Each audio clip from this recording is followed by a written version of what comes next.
सदा प्रभु की गोद में रहने का मन करता है, इसलिए कम जाते हैं वृंदावन से बाहर। भगवान जब बहुत कृपा करते हैं ना, तब वृंदावन का दर्शन कराते हैं। आप लोग वृंदावन का दर्शन तो करते ही हैं, लेकिन ये भौतिक वृंदावन है। जब भगवान की कृपा आपको होगी ना, तब वास्तविक वृंदावन का दर्शन होगा। इसलिए जब भगवान के चिंतन में आप डूबेंगे, भगवान की याद में रोएंगे, भगवान को पुकारेंगे और वृंदावन के प्रति आपका भाव प्रकट होगा, तब आपको यथार्थ वृंदावन का अनुभव होने लग जाएगा कि वृंदावन क्या है। वृंदावन ना जल्दी समझ में नहीं आता। 1 महीने में, 1 साल में, 2 साल में आप वृंदावन को नहीं समझ सकते। लोग आते हैं यहाँ, फोटो खींचते हैं, यहाँ वहाँ घूमते हैं, सेल्फी लेते हैं, रील बनाते हैं, चले जाते हैं। अरे वृंदावन जो है ना, वो एक कैसे हम बताएं, बताने का भी तो विषय नहीं है, समझा ही नहीं सकते हम। आपको हम रसगुल्ला खिलाएं और पूछें कि कैसा लगा, तो आप क्या बताओगे? आपको हम रबड़ी खवाएं और पूछें कि कैसी लगी, क्या बताओगे? कुछ चीजें बताई नहीं जा सकती, उसका आनंद लिया जा सकता है। गुलाब जामुन खाओगे तो आनंद आएगा। अब आप एक्सप्लेन क्या करोगे, कैसा लगा रसगुल्ला बताओ? आप यही तो कह सकते बहुत अच्छा लगा, इससे ज्यादा क्या? कुछ चीजें बताई कहां जा सकती हैं? क्यों मेरी मां? कुछ सुख ऐसा है कि जो लिया जा सकता है, पर बताया कैसे? शब्द ही नहीं है ना। शब्दों की भी तो एक सीमा है कि वो क्या एक्सप्लेन कर सकते हैं। तो ये वृंदावन वो है जिसे बताया नहीं जा सकता, इसे अनुभव किया जा सकता है। कृष्ण वो है जिन्हें बताया नहीं जा सकता, अनुभव किया जा सकता है। राधा रानी कौन है? बताया नहीं जा सकता, अनुभव किया जा सकता है। ये विषय अलग है, बड़ा गंभीर है। वृंदावन तो वृंदावन है। वृंदावन में रहकर भी आप वृंदावन को समझ पाएं ये जरूरी नहीं है। कुछ लोग आते हैं, जब सुनते हैं कि वृंदावन बड़ा उच्च दिव्य स्थान है, चलना चाहिए, लोग आते हैं वृंदावन, ब्रजवास भी करते हैं महीने, 2 महीने, साल, 2 साल, फिर उन्हें कुछ समझ नहीं आता। उन्हें लगता है ये तो सब तरह एक सा ही है। कहीं भी जाओ आप, दिल्ली जाओ, बंबई जाओ, कहीं जाओ, और वृंदावन सब एक सा ही दिखता है देखने में। तो वो शुरू में लगता है वृंदावन वास, ब्रजवास करना है, करते भी हैं कुछ लोग, लेकिन यहाँ रह करके भी यहाँ को समझ पाना ये भी सबके बस का थोड़ी है। जरूरी थोड़ी है कि जो यहाँ रह रहे हैं वो यहाँ को समझ रहे हैं। वृंदावन को तो वही समझ सकता है जिन्हें खुद भगवान समझाना चाहें। ये बात बड़ी कठिन है। यहाँ रह करके भी लोग संसार में ही उलझ जाएंगे, तो फिर यहाँ रहने का सुख क्या है? वृंदावन में कैसे बनकर रहो? निष्काम। कामनाएं हैं तो घर में रहो, अपनी इच्छाएं पूरी करो घर में, अपने शहर में। जब आपकी इच्छाएं हो जाए शून्य, 0, तो वृंदावन में आना। वृंदावन में रहने का मजा तब है जब आपकी इच्छाएं खत्म हो जाएं, तब वृंदावन का दर्शन होगा। यदि कोई इच्छा है तो फिर वृंदावन आपको समझ नहीं आएगा। वृंदावन को समझने के लिए, अच्छा, वृंदावन और भगवान कृष्ण को और कृष्ण के धाम को समझने के लिए क्या होना है? शून्य। क्या होना है? शून्य। अच्छा, शून्य का भी बहुत बड़ा महत्व है या नहीं? क्या महत्व है? पृथ्वी कैसी है? शून्य है, गोल। शून्य का बहुत महत्व है। तुलसीदास जी कह रहे हैं कि राम नाम एक अंक है, बाकी साधन शून्य। राम रहे 10 गुण है, राम बिना सब शून्य, सब शून्य। जरा विचार करो, आंखें बंद करो जरा, आप सब लोग, सारे लोग आंखें बंद करो और आंखें बंद करके अपने मन को भगवान में लगाओ, प्रार्थना करो। सब लोग बोलो मेरे संग, बोलो हे श्रीमन नारायण, हे श्याम सुंदर, हम पापी हैं, अधम हैं, नीच हैं, दुष्ट हैं, खल हैं, कामी हैं, क्रोधी हैं, लोभी हैं।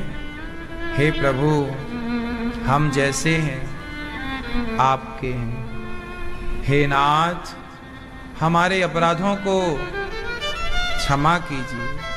हे प्रभु, हम अपने आप को आपके श्री चरणों में समर्पित करते हैं।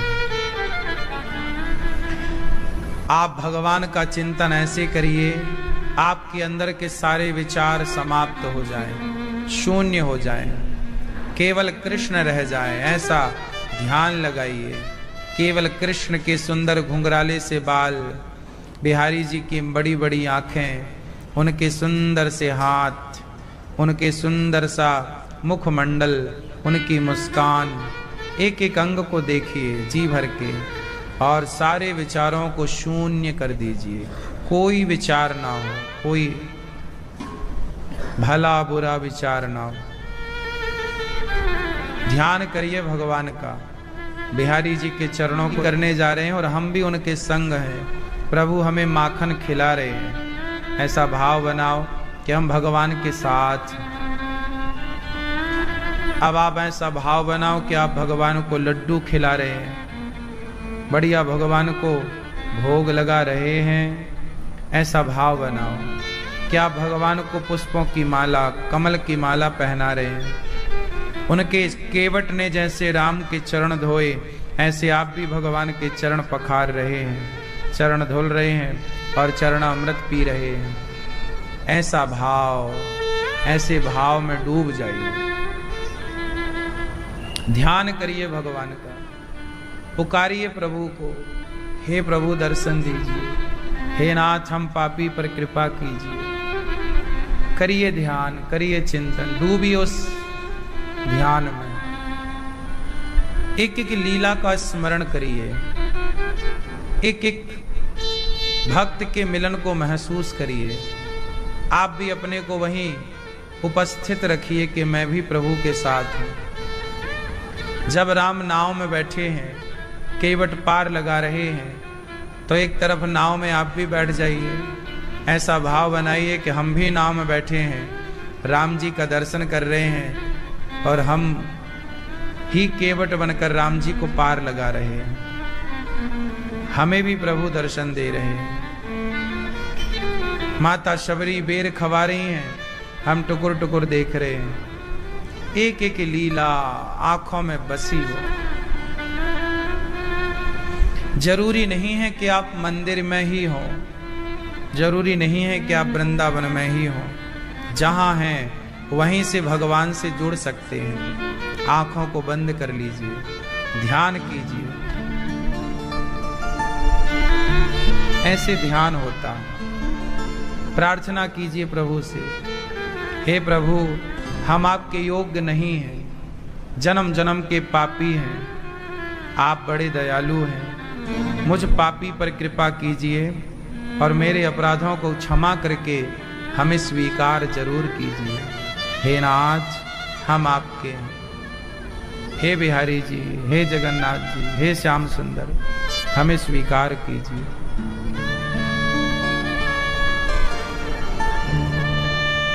ऐसा ही ध्यान सबको करना चाहिए। ब्रजवासियों ने कहा कि प्रभु हमने वृंदावन देखा और बैकुंठ देखा, वृंदावन सबसे उत्तम है। सारे ब्रजवासी बैकुंठ आ गए। निधि वन जी में जहां कन्हैया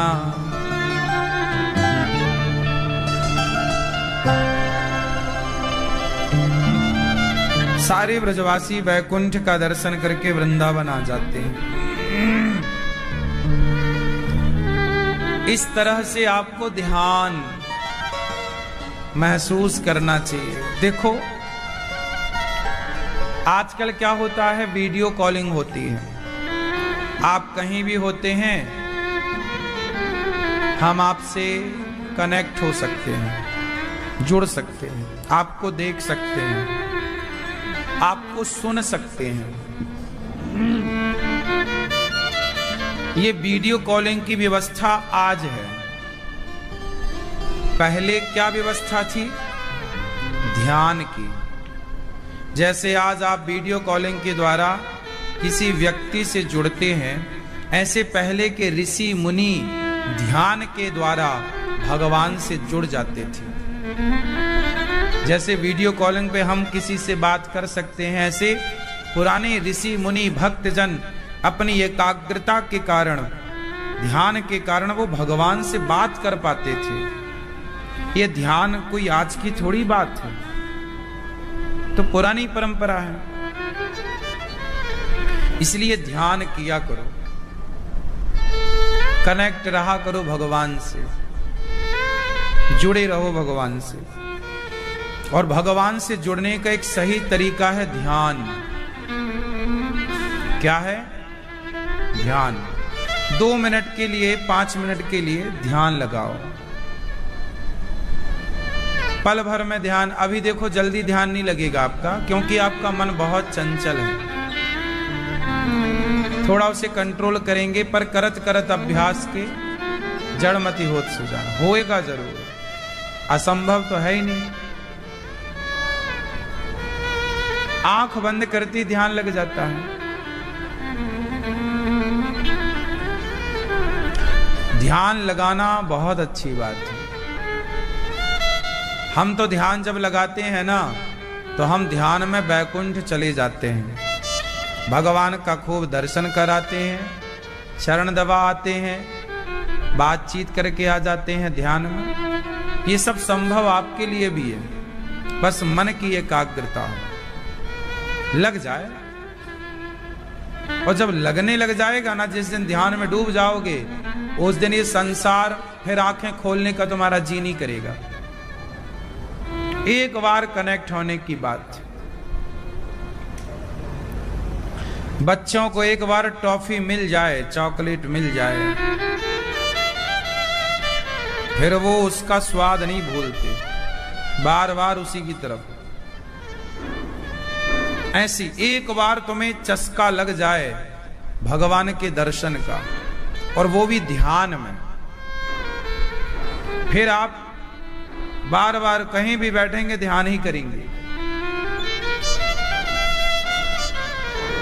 हमारे ऋषि मुनि ने महीनों तक ध्यान में, वर्षों तक ध्यान में। ये कोई झूठी बातें थोड़ी हैं, संभव है। अच्छा, ध्यान करने से ना, जानते हो क्या होता है? आपकी उम्र बढ़ती है। आपने ध्यान में एक चीज नोटिस की होगी। अच्छा ये बताओ, जब आप ध्यान करते हैं तो आपकी सांसें जोर जोर से तेज चलती हैं कि बिल्कुल हल्की धीरे? बोलो बोलो। क्या समझ में आया इससे? इससे समझ में ये आया कि हम लोग जब ध्यान करते हैं ना, तो हमारी सांसों का खर्चा कम होता है, सांसें कम खर्च होती हैं। हाँ या ना? आप ध्यान करेंगे ना, तो आपकी बहुत कम सांसें चलेंगी। कम सांसें मतलब सांसों का खर्चा कम। और जब सांसों का खर्चा बढ़ेगा तो वो सांसें प्लस होती चलेंगी। भाई आपके पास 100 रुपए हैं, खर्चा आप चाहे एक बार में कर दो, या पूजा पूजा के धीरे धीरे करो। ऐसी सांसें ईश्वर के घर से जब हम चलते हैं ना, तो हमें ईश्वर सांसें गिन करके देते हैं। इतनी सांसें। आपकी उम्र निश्चित नहीं होती कि आप 100 साल जियोगे कि 80 साल। ईश्वर आपको सांसें देते हैं। आप रोज कितनी सांसें लेते हैं? लगभग 21,642। लगभग इतनी श्वासें हम लोग रोज लेते हैं। अब इसके हिसाब से आप निकाल लो कि साल भर में कितनी सांसें, तो आपको टोटल 100 करोड़ 500 करोड़ सांसें मिलती हैं। कितनी सांसें आपको लेनी है? 1000 करोड़। इतनी सांसें आपको लेनी। और जिस दिन वो सांसें पूरी हो गई, उस दिन एक सांस एक्स्ट्रा नहीं होगी। इसलिए कहता हूं सांसों को बचाओ। सांसें बचेंगी तो उम्र बढ़ेगी। पहले के ऋषि मुनि 100 साल काहे पार कर जाते थे, 200 साल काहे पार कर जाते थे? क्योंकि सांसें वो कम खर्च करते थे, ध्यान ज्यादा करते थे। और आपकी सबसे ज्यादा सांसें खर्च कहां होती हैं? चलो ये बताओ। सबसे कम खर्चा है ध्यान में, और सबसे ज्यादा खर्चा सांसों का कहां है? उत्तर। हाँ, सबसे ज्यादा सांसों का खर्चा होता है भोग विलास में।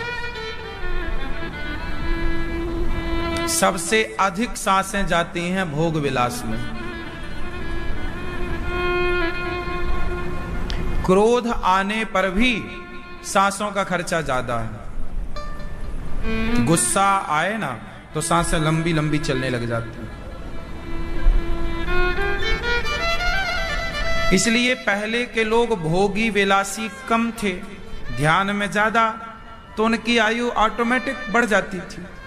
आज के लोग ध्यान करते हैं 0, कुछ नहीं, ध्यान के नाम पर, और भोग विलास की, और दिन भर बात बात में गुस्सा, तो सांसों का खर्चा ज्यादा। रोज 21,000 श्वासें हम लेते हैं, पर हम लोग इसे कम भी तो कर सकते हैं। हम 15,000 सांसों में काम चला सकते हैं। और जब 15,000 रोज सांसें बचेंगी, तो 5,000 रोज सांसें बची, तो वो जाके प्लस तो हो गई ना, तो आपकी आयु बढ़ गई। गणित ये चलता। इसलिए ध्यान, इसलिए गहरी सांस भर लो। देखो, सांसें बचाने का एक तरीका और बताऊं मैं आपको, बताऊं? गहरी सांस भरो ऐसे और रोक लो, फिर धीरे धीरे जितने देर रोके रहना, फिर धीरे धीरे जाने दो। ऐसा आप करेंगे तो कम सांसों में आप, इससे क्या होगा कि आपकी बॉडी को पूरा ऑक्सीजन भी मिलेगा, आप बीमार भी कम पड़ेंगे। और ये चलते फिरते का योग है। आप बैठे हैं, चल रहे हैं, आप बस इतना करिए कि सांस भरिए और रोके रहिए। अब देखिए, मैंने एक सांस भरी, उसी एक सांस में मैं इतनी सारी बातें आपसे कर रहा हूं। मुझे दूसरी सांस लेने की जरूरत नहीं पड़ी अभी तक। अभी भी मैं उसी एक सांस में हूं, अभी वो जा रही है, अभी है। तो आप लेते रहिए गहरी सांस, भरे रहिए, धीरे धीरे जा, फिर लीजिए गहरी सांस। तो क्या है, अभी आप 1 मिनट में यदि 20 सांसें लेते थे, तो इसमें आप क्या करेंगे कि 4 से 5 सांस में आपका 1 मिनट गुजर जाएगा। आप कितने मिनट तक रोक सकते हैं सांसों को? कभी घड़ी पर चेक करिएगा।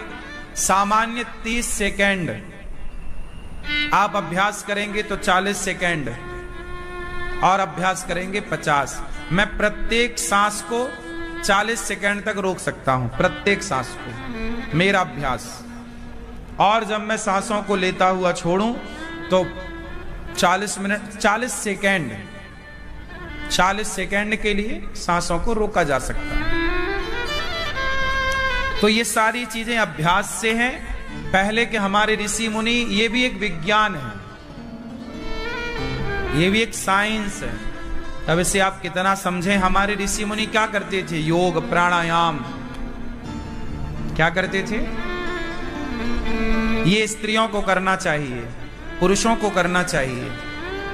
इससे आपका मन शांत होगा। डिप्रेशन, टेंशन, चिंता, तनाव कुछ नहीं होता। जैसे ही आप ध्यान लगाएंगे ना, वैसे ही सारा तनाव खत्म, आपका शरीर बिल्कुल ताजगी से भरा होगा। और सांसों को हमेशा नाक से ही लेना, मुंह से नहीं। कुछ लोग ना मुंह से सांस लेते हैं, मुंह से सांस नहीं लेना चाहिए। मुंह बंद करके ही श्वास लेना चाहिए। मुंह से छोड़ सकते हैं, यह भी एक योग है कि सांस नाक से लिए, ऐसे। यह भी एक योग है कि नाक से आपको सांस ऑक्सीजन लेनी है और मुंह से छोड़ना। यह भी एक अलग विधा है। जैसे नाक से भी हम एक तरफ से लेते हैं और दूसरी तरफ से छोड़ते हैं, यह भी एक विधा है। तो ये सब अपनी अपनी जगह कारगर हैं। हमारे ऋषि मुनियों ने एक एक पर बहुत काम किया। जैसे आप बहुत थके हैं और कम समय में आपका थकावट उतारनी है, तो कैसे उतरेगी बताओ? आप बहुत थके हैं और तुरंत 10 सेकंड में आपको थकावट उतारनी है, कैसे? तो गहरी सांस लीजिए, मुंह से सांस छोड़ दीजिए। ऐसे 10 बार करेंगे, अपने आप आपकी थकावट आधी हो जाएगी।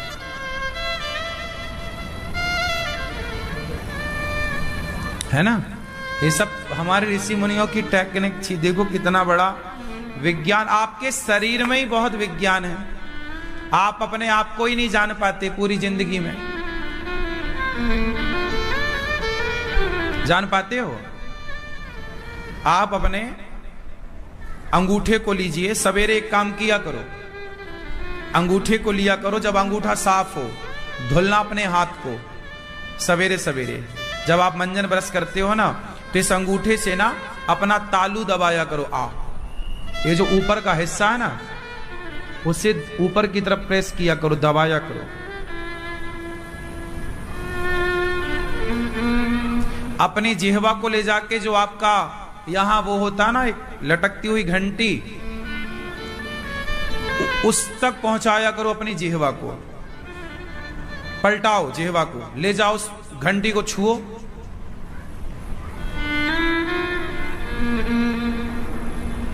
ये भी एक योग है।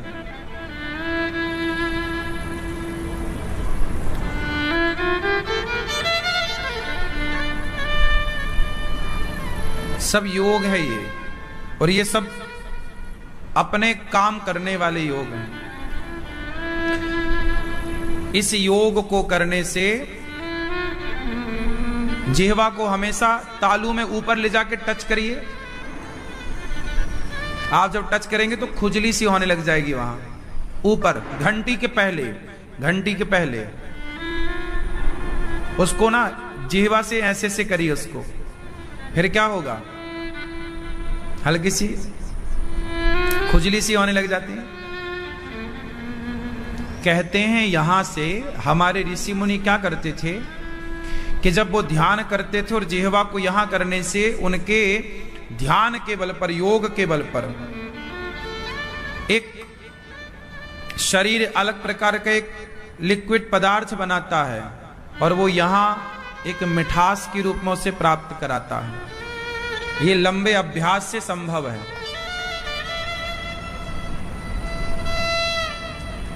अपनी जिह्वा को बाहर निकालना, उसे हल्का सा खींचना। आप अपनी जिह्वा से अपनी नाक को टच कीजिए। कर लेते हैं? मेरी जिह्वा मेरी नाक से टच हो जाती है, करके नहीं बताऊंगा पर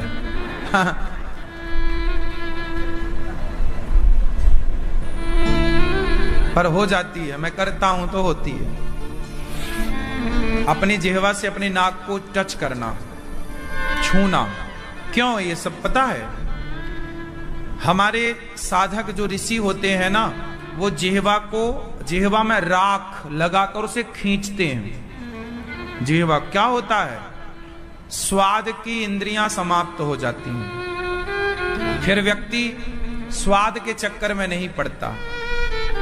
साधु संत ऋषि मुनि स्वाद के चक्कर में थोड़ी पड़ेंगे। जो साधना के पथ पर आगे बढ़ता है उसे स्वाद बाधा लगता है। तो स्वाद यदि आपको पसंद है तो आप ये योग मत करना, पर यदि स्वाद से ऊब गए हैं कि यार हम तो स्वाद, कई लोग स्वाद के चक्कर में बीमार हैं। खीर अच्छी बनी तो इतना खा लिया कि रात भर उछल रहे हैं। हाँ? खाने स्वाद के चक्कर में इतने खा लेते हैं, लोग बीमार पड़ जाते हैं। हम लोग उतना ही, हम लोग स्वाद के चक्कर में नहीं भागते। मेरी जिह्वा ऑलरेडी मेरे कंट्रोल में है। मैं अपनी जिह्वा को अपने कंट्रोल में रखता हूं। क्या खाएगी तू, जो मैं खिलाऊंगा तेरे लिए पौष्टिक, वो खाएगी तू। जिह्वा की बात नहीं मानता। जिह्वा तो कहेगी चलो ये खवाओ वो खवाओ। अब आपकी जिह्वा चंचल है तो आप कहीं भी खड़े होके खा रहे हैं। बनाने वाला पसीना बहाए जा रहा है, उसमें पसीना टप टप टप टप टपक रहा है और आदमी खाए जा रहा है। उसी कपड़े से उसने पसीना पहुंचा, उसी को आटे में ढक दिया। और तुम्हें घर की माँ के हाथ की रोटी पसंद नहीं है, बाजारों में खाते हो। ये तुम्हारी जिह्वा का दोष है। अपनी जिह्वा को इतना भी आजाद ना करो कि वो स्वाद कितनी लंपट हो जाए कि कहीं भी ले जाए। हम लोग स्वाद के चक्कर में नहीं पड़ते।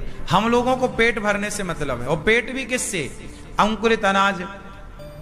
अभी मैं आया आपके बीच में कथा सुनाने, तो अभी मैं जरा सा 4-5 चम्मच केवल मैंने अंकुरित दाल ली। आज जरा सी दाल अंकुरित थी, इतना बड़ा अंकुर है उसका, स्प्राउट्स ले लिया। अब स्वाद के चक्कर में कहां जाऊं? वो मेरे लिए बेहतर है दाल अंकुरित, चने अंकुरित। क्यों? तो मैं जिह्वा को आजाद नहीं करता। मेरी जिह्वा कंट्रोल में रहती है, मेरी आंख कंट्रोल में रहती है। मैं क्या देखूं? कुछ लोग है ना, क्या देखते हैं? कुछ लोग स्त्रियों को देखते हैं तो घूरने लग जाते हैं। उनकी आंख पर उनका कंट्रोल है ही नहीं। कोई महिला निकल जाए सुंदर सी तो लोग उसी को देखते हैं यूं। आपने कभी गौर किया होगा, यहां से कितने लोग निकलते आते जाते हैं, मैं कभी किसी को देखता ही नहीं। कौन आ रहा है कौन जा रहा है मैं कभी नहीं देखता। क्यों देखें हम? किसी को क्यों देखना है? जो देखता है पुरुषों को देखते, स्त्रियों को देखते, कुछ लोग तो पूरा शरीर देखते हैं नीचे से ऊपर तक। क्या जरूरत है देखने की? आंखों में कंट्रोल रखिए। आंखें तो कुछ भी देखने को मजबूर करेंगी। आंखों का तो स्वभाव है देखना, लेकिन उस आंखों को क्या दिखाना है ये तो हमारे कंट्रोल में होना चाहिए ना। जिह्वा तो खाने चाहती है, क्या खिलाना है ये हमारे कंट्रोल में होना चाहिए। कान सुनता है, लेकिन क्या सुनना है ये हमारे कंट्रोल में होना चाहिए। हाँ या ना? तो बात बस यही है कंट्रोलिंग की। जिसकी इंद्रियां कंट्रोल है वो व्यक्ति सुखी है। राम की इंद्रियां कैसी हैं? बोलो। राम की इंद्रियां कितनी होती हैं? कितनी इंद्रियां होती हैं? 10। 5 कर्मेंद्री, 5 ज्ञानेंद्री। आंख एक, आंख देखने का कर्म करती है, ये इंद्री है। नाक सूंघने का, जिह्वा स्वाद का, चमड़ी स्पर्श का, और शब्द कान। कान 1, आंख 2, नाक 3, जिह्वा 4 और त्वचा 5। ये ज्ञान इंद्रियां हैं जो ज्ञान कराती हैं। आंखों से रूप का ज्ञान, कान मुंह कर्म करता है बोलने बताने का, 3 हो गई। और एक मूत्र द्वार और एक मल द्वार, मल मूत्र की इंद्री, टोटल 5 कर्मेंद्री, 5 ज्ञानेंद्री, टोटल 10। ये जो 10 इंद्रियां हैं ये हमारे कंट्रोल। लेकिन आपने वर्षों से मुझे यहां बैठे देखा होगा 3 घंटे, मैं बीच में कभी उठ के जाता हूं? क्यों नहीं जाता? क्योंकि मैंने अपने शरीर को इस तरह बना रखा है। मुझे जब प्यास, मुझे जब लघुशंका मैं चाहूंगा तभी मैं लघुशंका जाऊंगा।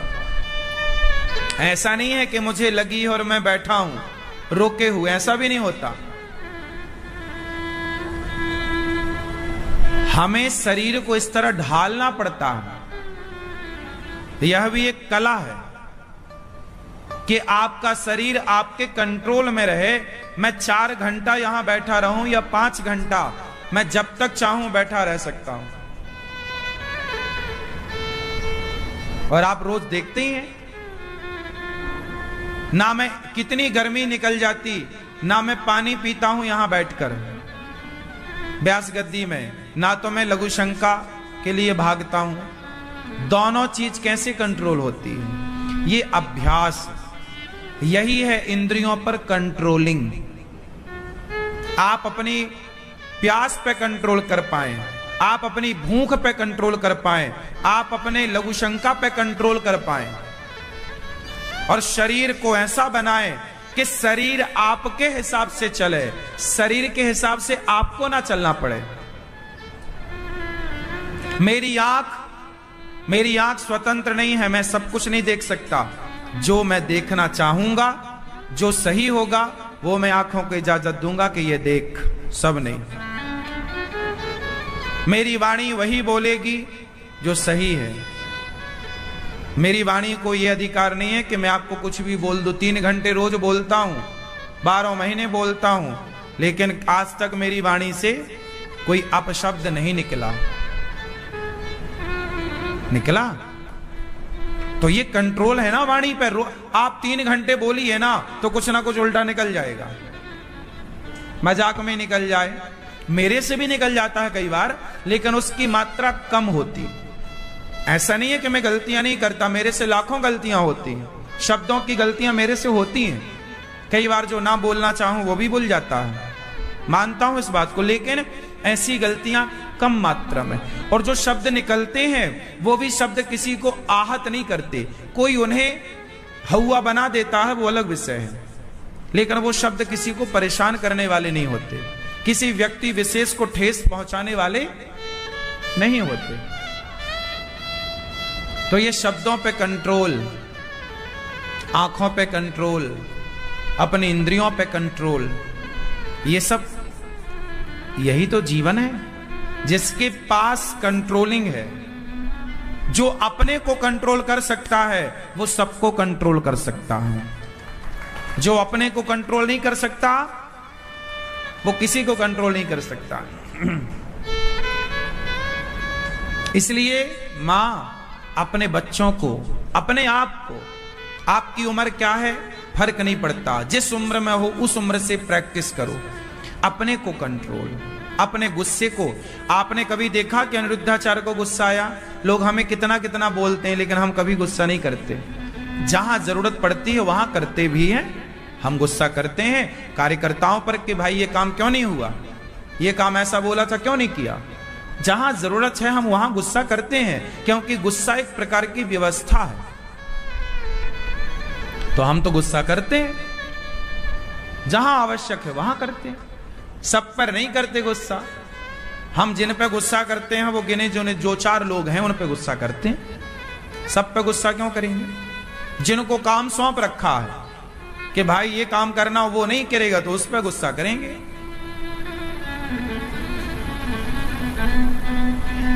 तो गुस्सा आप लोग ना, आपको जरा किसी का धक्का लग जाए, रास्ते पे जा रहे हो, रिक्शे वाले से गुस्सा, क्यों रे तू जानता नहीं है मुझे। अब रिक्शे वाले को क्या बताना कि तुम कौन हो। आप हर जगह यही बताते हो, मुझे नहीं जानता, ये नहीं। हर जगह गुस्सा नहीं, अपनी एनर्जी को बचाओ, सही जगह खर्च करो। भोग विलास से भी बचो, क्योंकि भोग विलासों में आपकी एनर्जी ही वेस्ट होती है और कुछ नहीं होता। आपको लगता है कि बड़ा सुख मिल रहा है, मिलता नहीं है, आता नहीं है सुख, जाता है, जाता है। आप मिलता नहीं है, केवल आपकी एनर्जी जाती है। लेकिन माया इतनी प्रबल है भगवान की कि भोग विलास ने आज व्यक्ति को इतना अंधा बना रखा है कि लोग उसके बिना रह ही नहीं पाते। यही तो ईश्वर की माया है। लोग समझ कहां पा रहे हैं कि हमारे लिए क्या सही है, क्या गलत है। ये चीज एक हद तक सही है। विवाह हुआ है, आप अपना एंजॉय करो, आनंद से रहो, लेकिन सदा उसी भोग विलास की ओर बढ़ना, सदा अपना मन उसी स्त्री पुरुष में लगाना, ये गलत है। अब मन लगा है ना, अब हटाओ, हटाओ मन को। वो कछुआ होता है ना, कछुआ समय अनुकूल देखता है तो पांव बाहर कर लेता है, हाथ बाहर कर लेता है और मुंह बाहर कर लेता है, चलता है ऐसे ऐसे। और जब वो देखता है कि कुछ गड़बड़ है तो सारा चीज से कोड़ लेता है, हाँ या ना, अंदर की तरफ कर लेता ना। आप जानते हैं ना कछुए को, वो अंदर कर लेता है ना। क्या होता है, जब उसके हाथ पांव मुंह बाहर था वो बहिर्मुखी था, जब उसका अंदर हुआ हाथ पांव तो वो अंतर्मुखी हो गया। आप बहिर्मुखी बनो, पर कुछ टाइम के लिए। सदा बहिर्मुखी मत रहना, नुकसान हो जाएगा आपका। अंतर्मुखी बनो। क्या बनो? जोर से, अंतर्मुखी। अब ना बेटा ऐसा है कि थोड़ा समेटो अपनी इच्छाओं को। उम्र हो रही है, कब तक और कितना, कब संतुष्टि मिलेगी तुम्हें? आज तक कोई संतुष्ट, रावण संतुष्ट हुआ क्या? हुआ होता तो सीता मां को काहे चुराता? सोने की लंका में रहने वाला रावण, रावण की पत्नी मंदोदरी तो है, लेकिन मंदोदरी के अतिरिक्त हजारों पत्नियां हैं रावण की। किसी को भी उठा लाता है, किसी के भी साथ दुराचार करता है।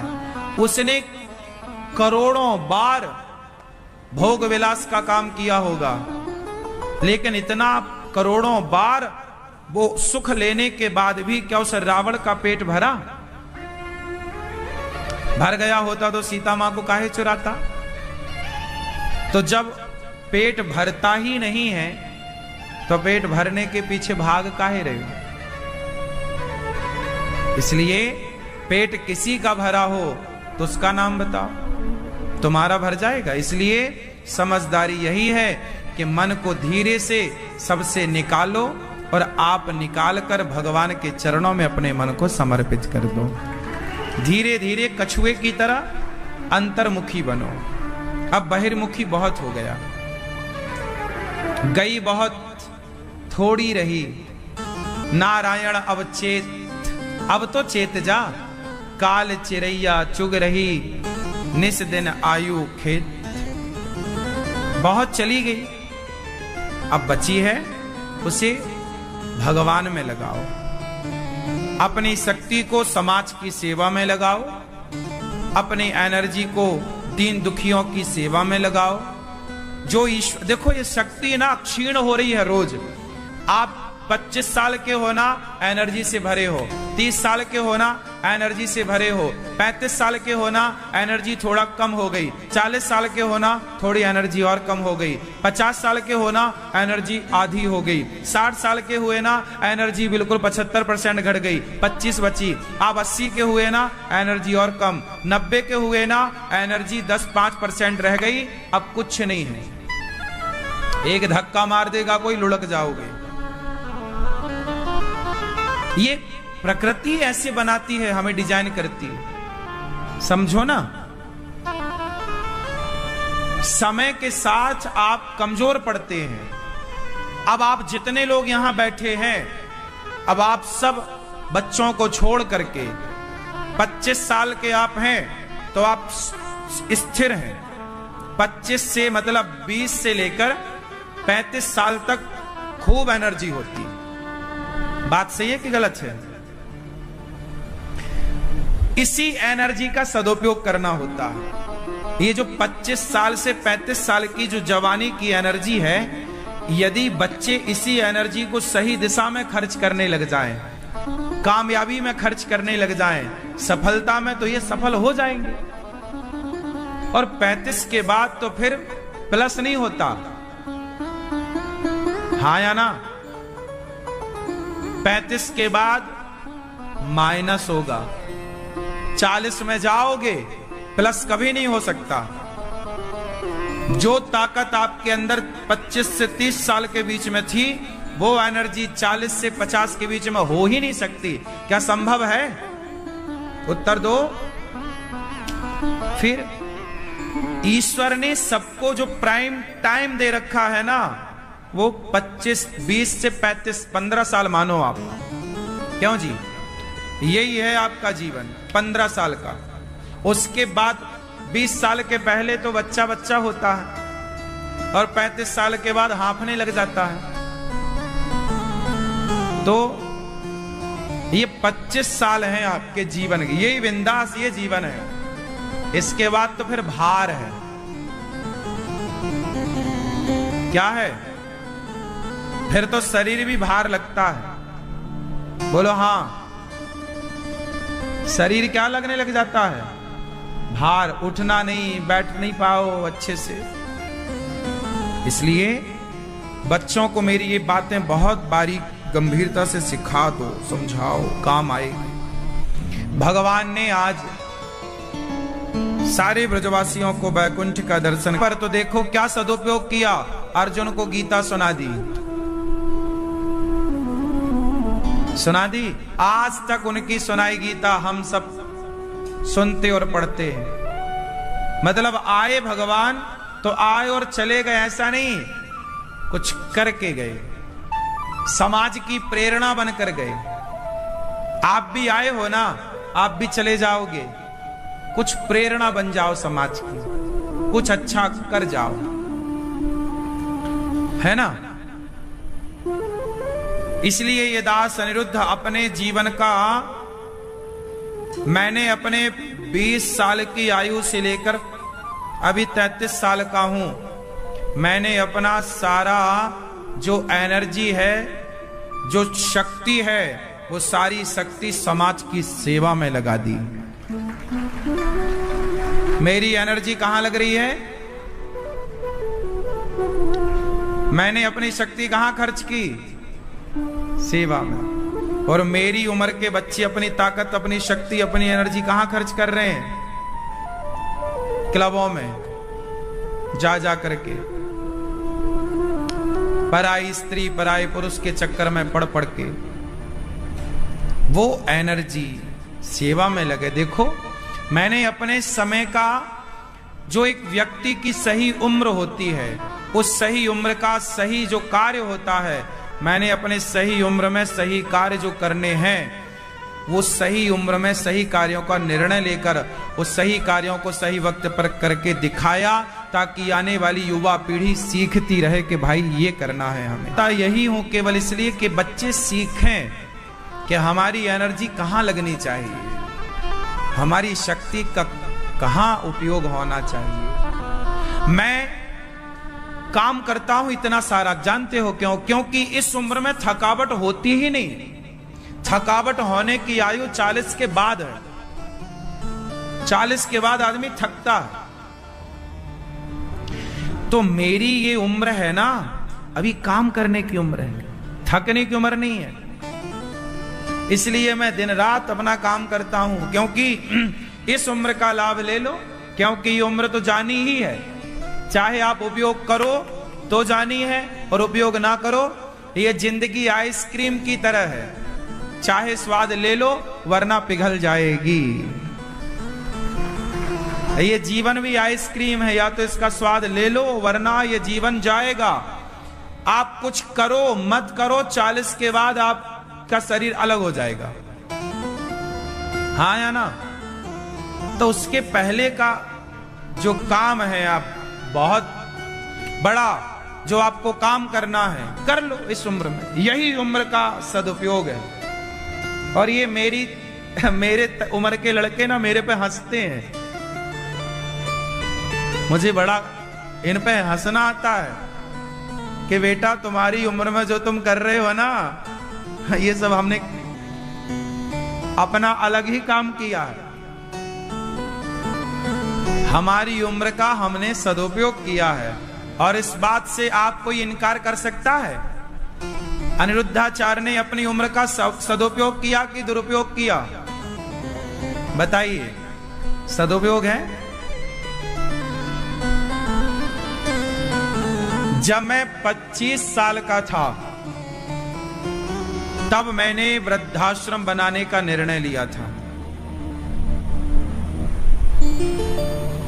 और आज 33 साल की उम्र में आते आते वो जो निर्णय थे, जो सपना था, वो सारा साकार हो गया। कितने साल में? 25 से आप देख लो, 8 साल हुआ। इन 8 वर्षों में सारा काम हुआ। 280 माँ यहां रहती हैं, अखंड रसोई चल रही है, गौ सेवा, सारी सेवाएं आप अपनी आंखों से देख पा रहे हैं। यही तो है समय का सदुपयोग। जो करना है यही उम्र में कर सकते हैं। माँ के पांव भी मैं इसी उम्र में दबा सकता हूं, बुढ़ापे में तो मेरे ही पांव में दर्द हो जाएगा। तो मैं कोई आपसे अलग थोड़ी हूं भाई। शरीर तो जैसा आपका है वैसे ही मेरा है।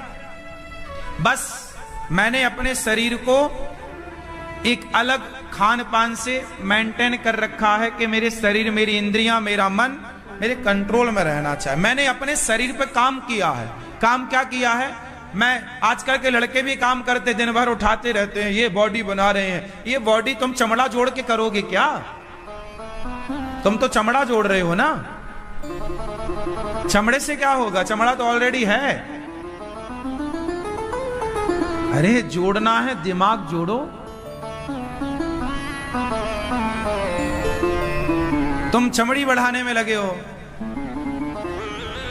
इससे काम ना होगा। आप अपने शरीर को अपने अनुकूल, क्या तुम्हारी इंद्रियां तुम्हारे कंट्रोल में हैं? यदि कंट्रोल में हैं तब तो आप तैयार हैं कुछ बड़ा करने के लिए। यदि आपकी इंद्रियां आपके कंट्रोल में नहीं है तो आपसे कोई बड़ा काम नहीं होगा। बड़ा काम करने के लिए बड़ी तैयारी चाहिए। बोलो हां।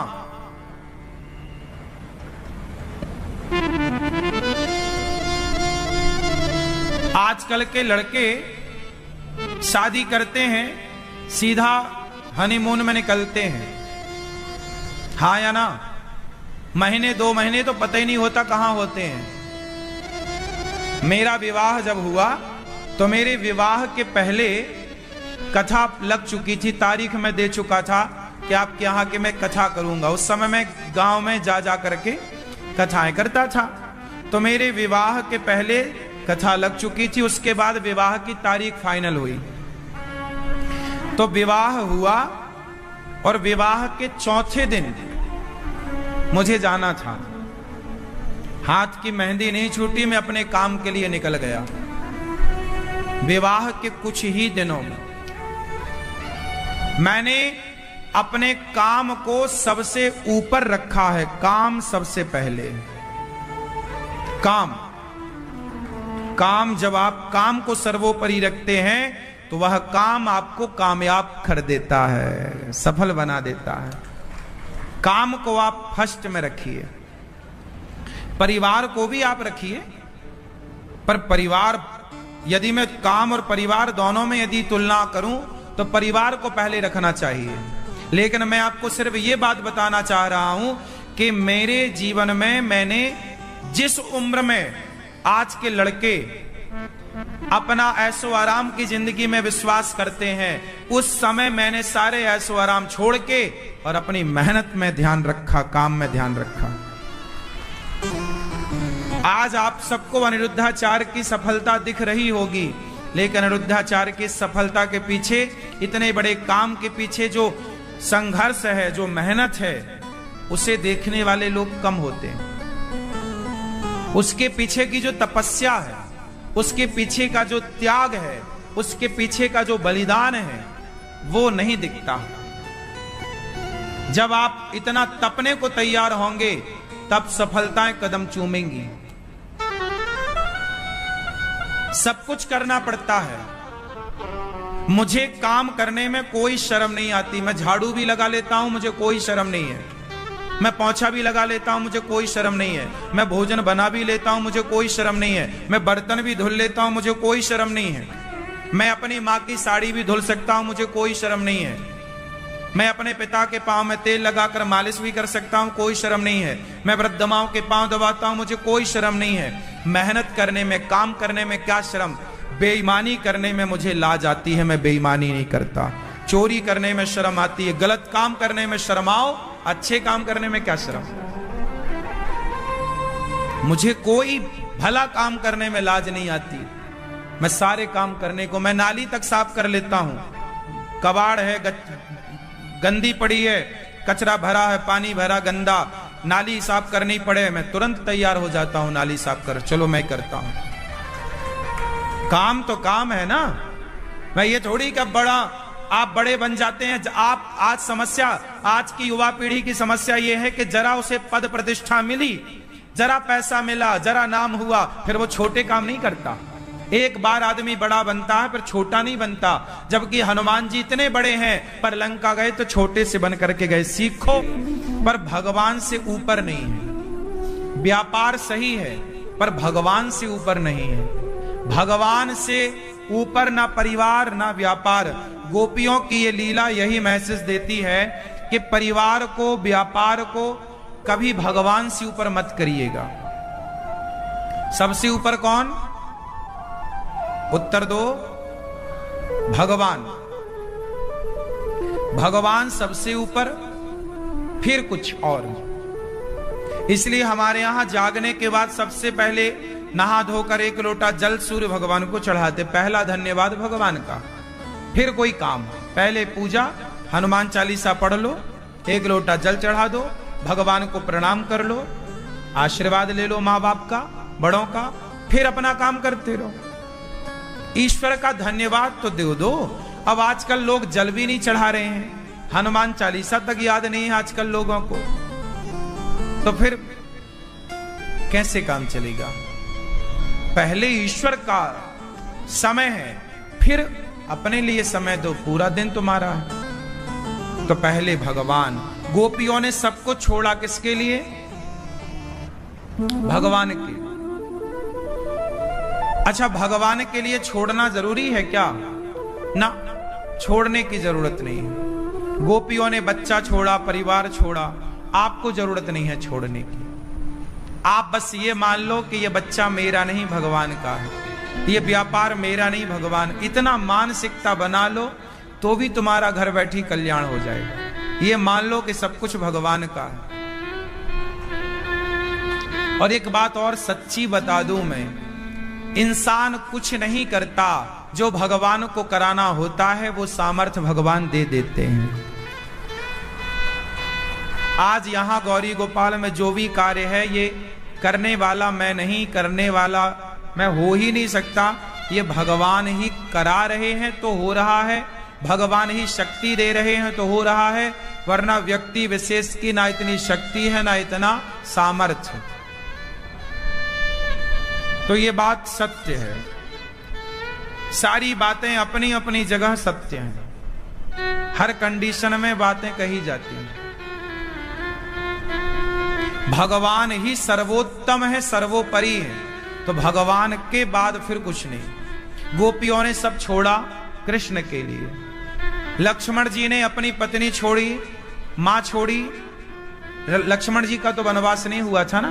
क्या हुआ था? हुआ था। क्यों? कैकेयी मां ने लक्ष्मण जी से बोला था कि तुम भी वनवास जाओ?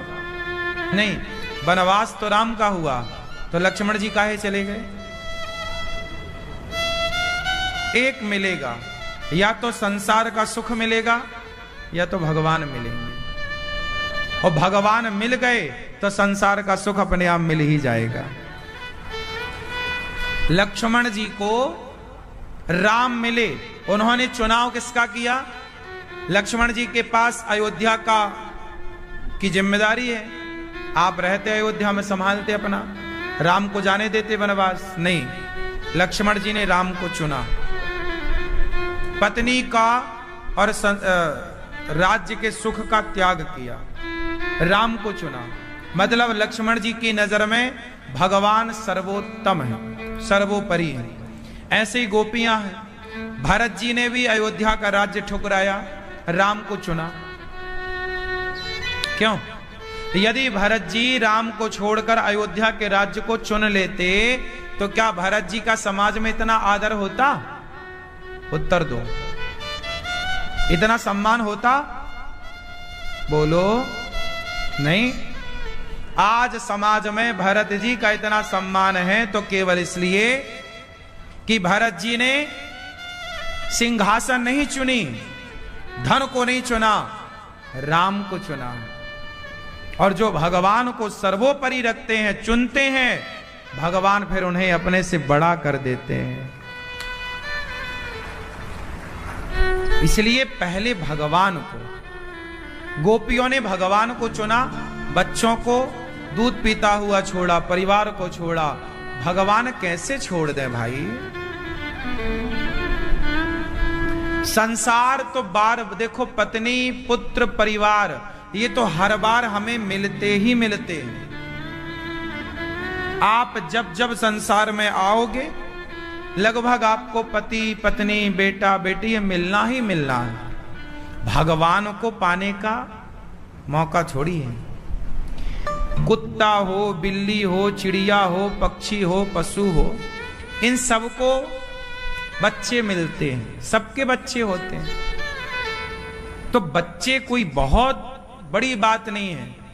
मानव शरीर मिला है, इस शरीर से भगवान को पाना बड़ी बात है। तो क्या हम भगवान को पाने की तैयारी में हैं? यदि हैं तो सही हो। आप केवल बच्चे ही पाए और आप खुश हैं कि हमारे तो बच्चे हैं, पैसा है, अब क्या जरूरत है? बच्चे और पैसे से भी आगे कुछ है। यही संपूर्ण मत समझ लेना, इसी को परिपूर्ण ना मान लेना। आगे की यात्रा भी है, अभी आगे भी चलना है। जहां से आए हो वहां जाना है। तो कहां से आए हो? जहां से आए हो वही भगवान तुम्हारे हैं, मत भुलाओ। ये संसार दिख रहा है अपना सा, अपना है नहीं, दिखने का है ये।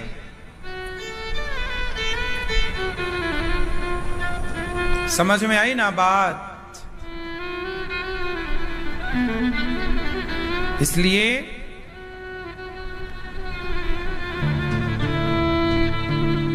गोपियों ने भगवान को चुना। आई गोपियां, भगवान ने कहा क्यों आई हो? पहले तो स्वागत स्वागतम वो महाभागा, प्रियम किम करवाणि वह, ब्रजस्यानामयं कच्चिद ब्रूतागमन कारणम।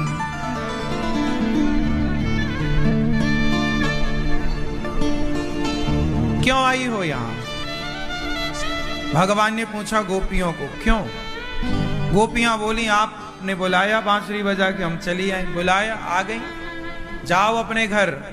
भगवान बोल रहे हैं पति की सेवा करो, परिवार की सेवा करो, जाओ। अच्छा, भगवान क्यों कहते हैं कि घर जाओ वापस? भगवान ये देखना चाहते हैं कि तुम्हारे अंदर कहीं घर के आसक्ति तो नहीं है, भाव में, भावनाओं में बहकर तो नहीं आ गई हो। इसलिए आपकी भावनाओं की परीक्षा ले रहे हैं भगवान। कई बार ना आप लोग भावनाओं में बह जाते हैं, बाद में पता चलता है कि आपका तो मन था ही नहीं, वो तो भावनाओं में बह के हो गया सब। ऐसा होता है, लोग भावना में कह देते हैं, बाद में फिर वो सोचते हैं ऐसा क्यों हो गया। जैसे आप लोग जब कथा सुनते हो तो आप लोग भावना में बहकर आपको भी लगा हाँ अब हम भगवान का ध्यान किया करेंगे, नाम जप किया करेंगे, कथाएं सुनेंगे। लेकिन यहां से जाने के बाद ना तो वो ध्यान रह जाता है ना जप रह जाता है, सब आप अपनी जिंदगी में अपने में उलझ जाते हैं। तो ये जो आपके मन में अच्छे अच्छे विचार आ रहे हैं ना, ये केवल यहीं आते हैं। यहां से जाने के बाद विचार आधे तो खत्म हो जाते हैं, कुछ बच जाते हैं, कुछ रह जाते हैं, कुछ रह गए उनसे भी आपका काम हो जाएगा, कोई दिक्कत नहीं। लेकिन जितना अच्छा भाव यहां बैठ के बनता है, यहां से जाने के बाद फिर रहता है। बाहर निकलते ही, दुनिया देखते ही फिर वही रंग ढंग हो जाते हैं। तो ये सत्संग का प्रभाव है। इसलिए हमारे ऋषि मुनि कहते हैं सत्संग करते रहो। गोपियों को भगवान ने कहा जाओ घर पति की सेवा करना, पति भगवान है। पति भगवान है कि नहीं? यहां भगवान श्री कृष्ण ने रिश्तों को बहुत महत्व दिया है, बहुत महत्व दिया है। किसको महत्व दिया? किसको महत्व दिया? पति कैसा हो, अंधा, लंगड़ा, बहरा, काना, खोरा, हाँ? पति कैसा भी हो, भगवान की तरह सेवा करो। पति परमेश्वर है। हमारे भारत में रिश्तों की बड़ी अहमियत है। हमारे यहां सबका सम्मान है। पति को भगवान, पत्नी को देवी, बच्चों में ईश्वर, माता पिता को भगवान। आज नाग पंचमी है, हम हिंदू ही ऐसे हैं जो सांप को दूध पिलाते हैं। सांप को भी हम नुकसान नहीं पहुंचाते, जबकि वो जहर उगलता है। हम हिंदू किस विचारधारा के हैं? हमारे त्योहार देख के समझ में आएगी हमारी विचारधारा कि डस लेने वाला सांप, प्राण लेने वाला सांप, उसको भी हिंदू दूध पिलाकर उसकी भी पूजा करता है, नाग देवता है। नाग पंचमी की आप सबको बहुत बहुत शुभकामनाएं। हम किसी को नुकसान कहां पहुंचाते हैं? बांग्लादेश से प्रधानमंत्री भागी महिला है, वो मुस्लिम महिला को किसी मुस्लिम कंट्री ने, मुस्लिम देश ने पनाह नहीं दी। उस मुस्लिम महिला को भी ये लगा कि मैं भारत में ही सुरक्षित हूं। हिंदुओं के बीच में मुस्लिम महिलाएं सुरक्षित हैं। बांग्लादेश की प्रधानमंत्री सुरक्षित है। वो अपने देश में सुरक्षित नहीं रह पाई और हम भारत में वो सुरक्षित है। देखिए हिंदू कितना नारी का सम्मान करने वाला है। वो किसी भी धर्म की क्यों ना हो, किसी भी मजहब पंथ की क्यों ना हो, उस नारी का आदर करना हम हिंदुओं ने जाना है, सीखा है। नारी का आदर हिंदू कैसे कर? हम लोग नारी की पूजा करते हैं। हमारे यहां दुर्गा नारी है, दुर्गा की पूजा होती है। किसी भी मजहब पंथ में नारी की पूजा होती हो तो बताओ? हर मजहब पंथ में पुरुष की पूजा होती है। एक सनातनी है जो नारी की पूजा करता है, दुर्गा की मस्ती है। हम सनातनी नारियों को देवी मानकर पूजते हैं। कितनी उच्च विचारधारा है, फिर भी सनातनियों पर दुनिया कुठाराघात करती है। बांग्लादेश में तो आज हिंदुओं की क्या गति है, बेटियों को ले जा करके उनके साथ क्या हो रहा है, मंदिरों को तोड़ा जा रहा है। हिंदुओं को उल्टा लटका करके मारा जा रहा है, जान से मारा जा रहा है। लाखों हिंदू मारे जा रहे हैं बांग्लादेश में। उन हिंदुओं से मैं एक बात कहता हूं, आपसे कह दूं, याद रखना, आप 1 करोड़ हिंदू हैं बांग्लादेश में, लगभग 3 करोड़ हिंदू हैं, लगभग 2-3 करोड़। मुझे यह लगता है कि जब करोड़ हिंदू हैं बांग्लादेश में, तो तुम भाग क्यों रहे हो? जब ऐसी स्थिति उत्पन्न हो जाए, भगवत गीता समझाई अर्जुन को, जब भगवत गीता से काम ना हुआ तो श्री कृष्ण को सुदर्शन चक्र उठाना पड़ा कि नहीं? तो हिंदुओं को भी अब चक्र उठा लेना चाहिए, बांग्लादेश के हिंदुओं को। और कम से कम तो कहते हैं भारत सरकार को कि बांग्लादेश हमारा ही भारत था, अब पुनः बांग्लादेश को भारत में मिला लेना चाहिए। अपनी सेना भेजकर उन हिंदुओं की रक्षा करनी चाहिए और उन आक्रांताओं को, उन आतंकवादियों को मृत्यु दंड देना चाहिए और पुनः बांग्लादेश को भारत में मिला लेना चाहिए। एक अखंड भारत की शुरुआत हो जानी चाहिए।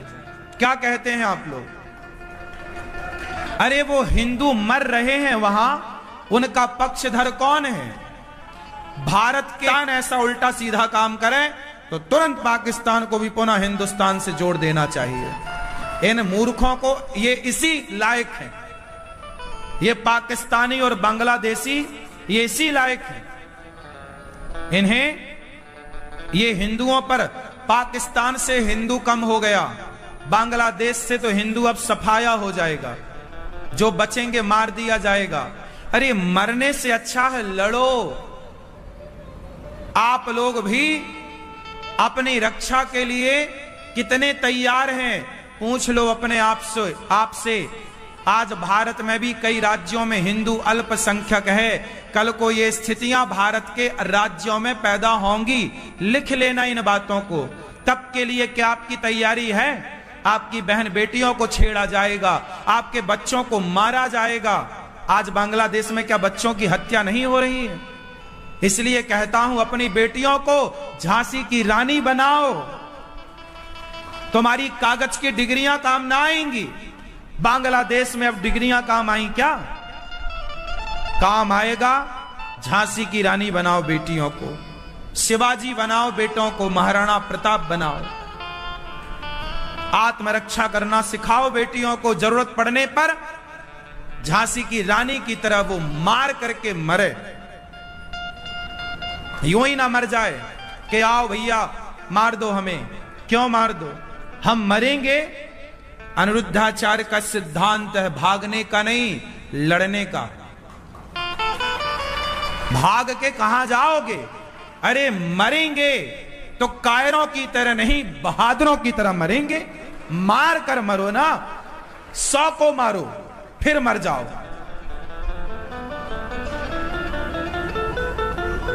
जब देश गुलाम था, आजादी कैसे मिली? एक सेना ने, एक भारतीय जवान ने 100 को मारा, तब जाके ये देश, एक ने 100 को मारा, है ना? ऐ मेरे वतन के लोगों, जरा आंख में भर लो पानी, जो शहीद हुए हैं उनकी याद करो कुर्बानी। ऐसी थोड़ी आजादी मिली है, लड़ना पड़ता है अपने अधिकार के लिए, लड़ना पड़ता। महाभारत ना लड़ते अर्जुन तो पांडवों को उनका अधिकार ना मिलता। लड़ना पड़ता है, अपने अधिकार को लेने के लिए लड़ना पड़ेगा, वरना लुट जाओगे।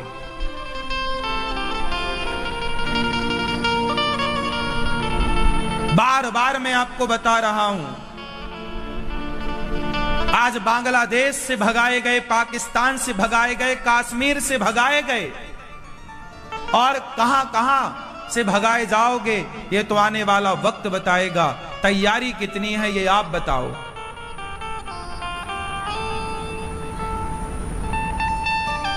समय है। मोदी जी से मेरी प्रार्थना है, तुरंत अपनी सेना भेज करके पूरे बांग्लादेश को भारत में मिला लेना चाहिए। तुरंत भारत को अपने कब्जे में बांग्लादेश को अपने कब्जे में ले लेना चाहिए, क्योंकि भारत ही तो है बांग्लादेश, कोई उनके बाप का थोड़ी है। क्यों? उनके बाप का है क्या? अरे बांग्लादेश तो हमारा है, भारत से ना अलग हुआ है, बंटवारा हुआ है, जबरदस्ती का बंटवारा कर दिया बांट। अब ये जितना भी हिंदू मारे जा रहे हैं ना, ये सारा इनकी हत्या का जिम्मेदार कौन है? वही लोग जिन्होंने देश का बंटवारा किया था। वो तो मर गए बांट के, लेकिन आज तक उनकी एक गलती से आज तक हजारों लाखों हिंदू परेशान हैं। क्या जरूरत थी बांटने की, पाकिस्तान बनाने की? एक जिन्ना को खुश करने के लिए महात्मा गांधी जी ने उस जिन्ना की खुशी के लिए देश बांट दिया। आज ये बांग्लादेश में जो आज ये घटनाएं घट रही हैं, इसके जिम्मेदार क्या महात्मा गांधी नहीं है?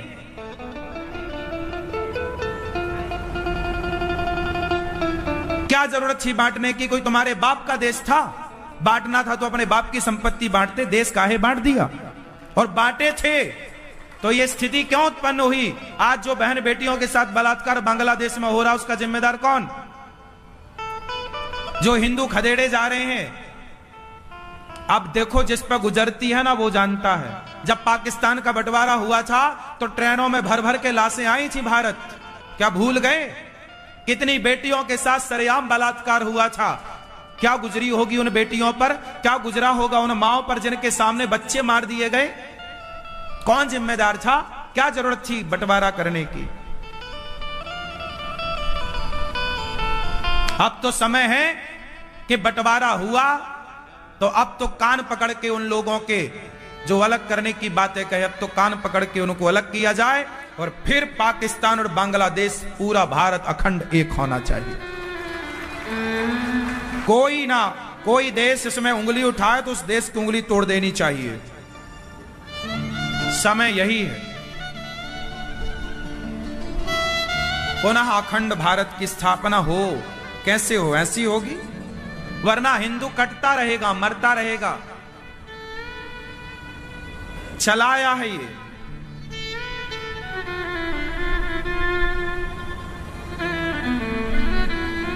महात्मा गांधी जी के कारण सोचिए आज तक आग बुझी नहीं उनकी लगाई। क्यों? बात सही है कि गलत है? बांटे थे तो बांटा भी तरीके का बंटवारा किया होता। जब पाकिस्तान में हिंदू नहीं रह सकता था, जब पाकिस्तान से सारे हिंदू खदेड़े गए, तो बंटवारा तो हुआ ही इसलिए था कि एक तरफ हिंदू रहेगा, एक तरफ मुसलमान रहेगा।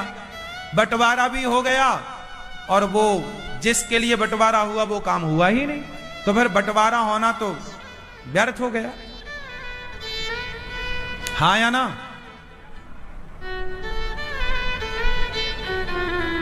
अब बस आप सबसे ये पूछना कि ये जो बांग्लादेश में हिंदू मारे जा रहे हैं, इनकी हत्या का जिम्मेदार कौन है? ये जो पाकिस्तान से ट्रेनों में भर के जो हिंदू आए थे, लाशें आई थी बच्चों की, स्त्रियों की और पुरुषों की, उनकी हत्या का जिम्मेदार पूछना जरा ये नेताओं से कि भाई इन सब की हत्या का जिम्मेदार कौन है? ये पूछो।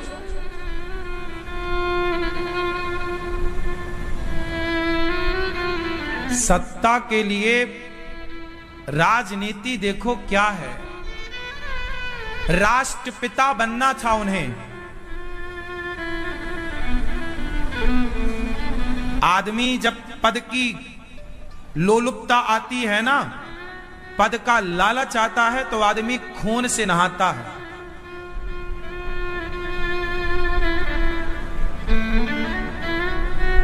पद का लालच क्या ना कराए। इसलिए ये बातें बहुत विचार की हैं, विचारने की हैं। पुनः एक बार इतिहास को पढ़ने की जरूरत है। एक बार इतिहास में हुई घटनाओं को, जो गलत हुआ, उन्हें ठीक करने की जरूरत है।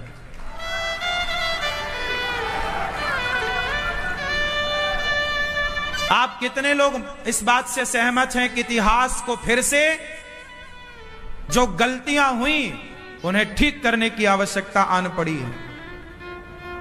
मानते हैं? ठीक किया जाए। गलती किसने की अब तो ये ईश्वर जाने, लेकिन अब ठीक करने का समय है। किसी देश का कोई इंटरफेयर नहीं होना चाहिए। ये हमारे भारत का आपसी मामला है।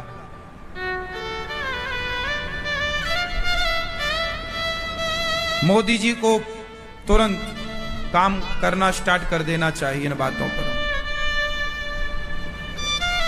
और आप लोगों से मेरी प्रार्थना है, ये जितने नेता सांसद भवन में, संसद भवन में बैठे हैं, इनको सुना करो, देखा करो कि इनमें से कितने भारत के पक्ष की बात कर रहे हैं और कितने लोग भारत, अखंड भारत की बात करें, वो तो अच्छा है। जो सनातन की बात करे, ये भारत सदा से वैदिक भारत रहा है। जो वेद को मानने वाले लोग हैं, जो वेद को मानने वाले लोग हैं, उन्हीं का ये भारत है और किसी के बाप का नहीं है। जो भगवत गीता को माने वो भारत के लोग हैं, जो वेद को माने वो भारत के लोग हैं, और ये किसी का नहीं है, ये देश है। लेकिन आज बहुत सारे नेता खुद ऐसे हैं जो भगवत गीता को नहीं मानते, रामचरितमानस को जलाते हैं और वो नेता बने हैं। ये क्या तुम्हारे हिंदू पक्ष की बातें करेंगे? ये कैसी बातें करेंगे? अरे भगवान कृष्ण ने गीता सुनाई भारत में, और भगवत गीता में भारत का नाम है। तो भारत मतलब भगवत गीता, तो जितने लोग भगवत गीता को मानने वाले लोग हैं वो भारतीय हैं, और जो भगवत गीता को मानने वाले लोग नहीं हैं वो भारतीय, वो सब विधर्मी हैं, वो सब आक्रांता हैं। ऐसे आक्रांताओं से भारत मुक्त होना चाहिए, वरना कल को आपकी बहन बेटियां सुरक्षित नहीं होंगी।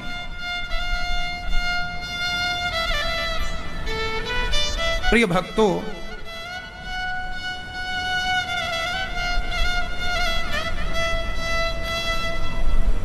भारत की एक अपनी मर्यादा है।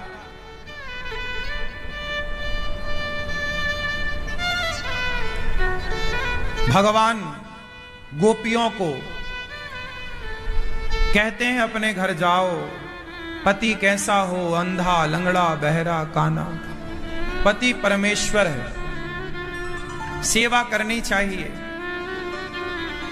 पति की हमारे यहां रिश्तों का बड़ा महत्व है, बड़ा महत्व है। इसलिए आप लोग अपने परिवार को लेकर चलिए। आज जरूरत है परिवार को प्रसन्न रखने की।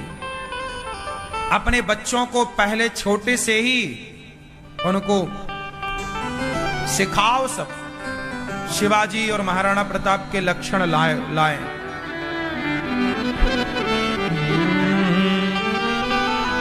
पति कैसा हो, बिन परमेश्वर सूना मंदिर, बिंदिया बिना लीलार सोना, पति बिना संसार। पति ही ब्रह्मा, पति ही विष्णु, पति नरवदाधार।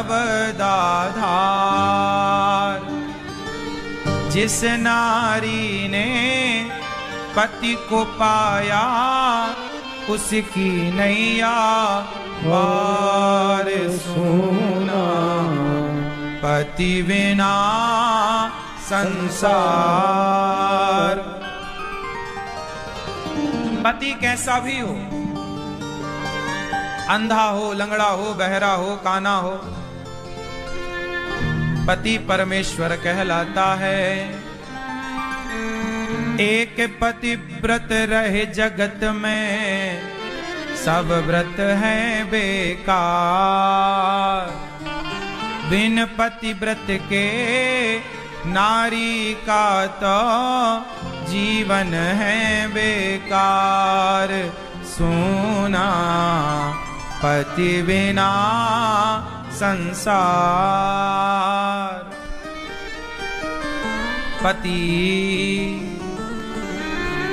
पति कैसा? परमेश्वर जैसा। पत्नी कैसी? देवी जैसी। एक दूसरे का सम्मान। अच्छा बताओ, रिश्तों में क्या चाहिए? बताओ, पति पत्नी, माता पिता, बच्चों के, हमारे परिवार में किस चीज की सबसे ज्यादा जरूरत है? पैसे की, प्रेम की, सहनशीलता की, या समझदारी की? सबसे ज्यादा जरूरत रिश्तों में किस चीज की है?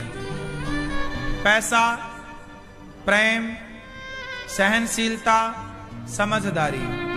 रिश्तों को चलाने के लिए क्या चाहिए? उत्तर दो, उत्तर दो आप मैया। क्या बोलती तू? क्या चाहिए? प्रेम, प्रेम, सहनशीलता। रिश्तों को चलाने के लिए ना प्रेम तो चाहिए, और प्रेम होगा, लेकिन रिश्तों को बनाए रखने के लिए, भाई रिश्ते होंगे तो प्रेम होगा, पर रिश्ते होंगे कैसे? सहनशीलता से। यदि आप सहनशील हो, दो बातें सहने की क्षमता है, तो रिश्ते रहेंगे, और रिश्ते रहेंगे तो प्रेम होगा, पैसे आएंगे, समझदारी समय के साथ आ जाएगी। तो रिश्तों को चलाने को क्या चाहिए? सहो। दो बातें सहनी पड़ती हैं। क्या करना पड़ता है? क्या करना पड़ता है? सहना पड़ता है, सहना पड़ेगा, सहो। आप कहो कि हम बिल्कुल नहीं सहेंगे, तो आपके रिश्ते नहीं चलेंगे। पति से कि हम कुछ ना सहेंगे, सहो। पति बोले हम ना सहेंगे, सहो। अब शादी कर ली है, काड़ी में सिर दे दिया है, तो मूसर से काहे डर रहा है? नहीं। ओखली, ओखली को गांव में काड़ी कहते हैं। काड़ी और मूसर है ना। मूसर।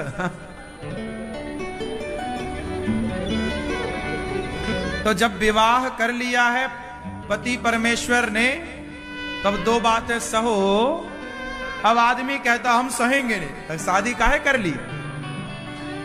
पहले सहनशीलता अपनी बना लो, फिर ब्याह करना। पत्नी दो बातें कहेगी तो सुन लेना, और आज की 21वीं सदी की छोरी है, वो तो ज्यादा कहेगी। पहले की तो नहीं कहती थी, आज की तो ज्यादा। तो आज तो और सहनशीलता चाहिए। क्यों? पहले की महिलाएं नहीं कहती थी, आज की कहती हैं। तो फिर आज के आदमी को ज्यादा। क्यों? आपकी पत्नी कहती है कुछ? हाँ, बहुत कहती है।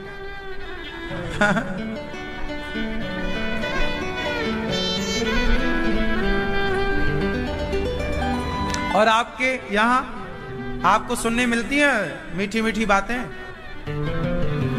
सहते हो कुछ के नहीं? सहते हैं, ऑप्शन ही नहीं है कुछ इसके सिवा। हाँ, अब सहे नहीं महाराज तो करें क्या? जाए कहां?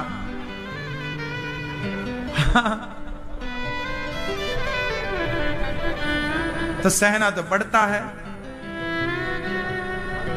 पत्थर भी चोट सहता है छैनी और हथौड़ों की, तब जाके भगवान बनता है। बिना सहे पत्थर नहीं पूजता, तो बिना सहे आप कैसे श्रेष्ठ बनोगे? सहन करना पड़ेगा। क्या करना पड़ेगा? सहनशीलता।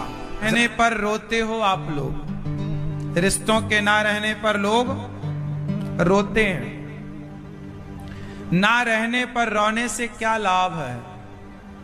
हम नहीं रहेंगे तब आप रोएंगे, क्या लाभ होगा उससे? हम हैं तो साथ कितने लोग दे रहे हैं, ये बड़ी बात है कि जीते जी कितनों ने साथ दिया, कितनों ने प्यार से बात की,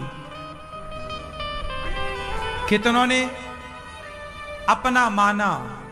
मर जाने के बाद लोग तो कहेंगे कि अच्छा है, अच्छा था, लोग रोएंगे, इसमें क्या बड़ी बात। मैं चाहता हूं कि मेरे मरने के बाद कोई रोए ना, मेरे मरने पे आप मत रोना, मेरे जीते जी मेरा साथ दो। जो अच्छा कार्य हो रहा है उस अच्छे कार्य में खड़े रहो साथ। आप धन से साथ नहीं देना चाहते मत दीजिए, जो आपसे बनता है आप करते भी हैं, कम से कम तन से तो खड़े रहो कि हाँ हम आपके साथ, जो अच्छा कार्य हो रहा है उसका हम समर्थन करते हैं। अच्छे कार्य के समर्थन के रूप में तो साथ दिया ही जा सकता अच्छाई का, जरूरी नहीं है कि आप पैसे से ही साथ दें। धन से जुड़ने लायक है जुड़े, वरना तन का साथ दीजिए। अच्छे लोगों के साथ रहिए, अच्छे लोगों के साथ नहीं रहेंगे ना तो फिर देखो, अटल जी की कुछ दिन पहले, कुछ वर्षों पहले अभी मृत्यु हुई, हाँ या ना? तो हमने देखा कि अटल बिहारी जी जब उनकी मृत्यु हुई तो गांव गांव में, गली गली में, शहर शहर में उनके लिए उत्सव मनाया गया, वो एक समारोह रखा गया उनकी याद में, उनकी स्मरण में। श्रद्धांजलि समारोह रखा गया हर गली में, हर मोहल्ले में। और मैंने देखा कि अटल बिहारी जी की मृत्यु के बाद उनकी श्रद्धांजलि सभा में वो लोग भी श्रद्धांजलि दे रहे थे जो जीते जी साथ नहीं दिए। एक बोट से उनकी सरकार गिर गई थी, जब वो जिंदा थे, देश के लिए बेहतर सोच रहे थे, कर रहे थे, तब उनका साथ नहीं दिया, और मर जाने के बाद श्रद्धांजलि में फूल चढ़ाने चले जाते हैं। क्या बताएं साहब, मुझे यही तो अच्छा नहीं लगता। मरने के बाद तुमने श्रद्धांजलि दी तो क्या दी, ये बताओ कि जीते जी कितना साथ दिया था। जीते जी आपके साथ की जरूरत थी, मरने के बाद आपके पुष्पों को अपने पास ही रखो, क्या जरूरत है? क्यों? आप बताओ, कहां साथ देने की जरूरत है? मरने के बाद दुश्मन भी कहता है अच्छा, अच्छे थे अटल जी का, फिर जब तक जिंदा थे ना अच्छा नहीं कहा, और जब चले गए तो अच्छा, हाँ अच्छे थे, अच्छे। मतलब आदमी जब मर जाएगा तभी लोग अच्छा कहते हैं। जीते जी कोई अच्छा नहीं कहा, कोई अच्छा ही देखना ही नहीं चाहता। बात सही है कि गलत है? अटल जी के लिए वो लोग भी आंसू बहा रहे हैं जो जीते जी विरोध करते थे, वो लोग भी फूल लिए खड़े हैं जो जीते जी विरोध करते थे। अरे इंसान का साथ जीते जी दो रे भैया। आप लोग मरने के बाद ना दो सम्मान, जो देना है देना, जो दोगे वो तो राम जाने। हम तो ये जानेंगे कि आपने जीते जी कितना साथ दिया, मरने के बाद आपने क्या किया मैं नहीं जानूंगा। भाई मैं तो मर ही गया, मुझे क्या पता कि आपने क्या किया। मुझे तो ये पता है कि आपने जीते जी मेरा कितना साथ दिया। क्यों? बाप के मरने में बेटा कितना रोया, क्या फर्क पड़ता? जीते जी बाप की सेवा कितनी करी। सास के मरने में बहू कितना रोई, क्या फर्क पड़ता है? जीते जी सेवा कितनी करी। हाँ या ना?